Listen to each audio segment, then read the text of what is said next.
अस्सलाम वालेकुम। आज जी मैं इस टेप रिकॉर्ड के साथ हाजिर हूँ। ये देखें, ये 40 साल पहले लिया था तो अब लेकिन चल नहीं रहा। ये इसकी बैक साइड आपको दिखा दूँ।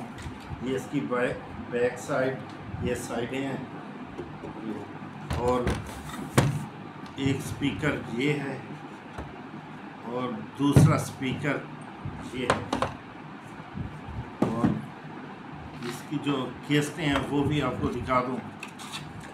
ये दूसरी केसेट ये मेरे पास अभी तक कि मेरे ख्याल है 2 दर्जन के करीब पड़ी हैं, लेकिन ये चल नहीं रहा। ठीक है, आप लोग टिकटॉक पे मुझे फॉलो करें और यूट्यूब पे आप मेरे चैनल को सब्सक्राइब करें प्लीज़।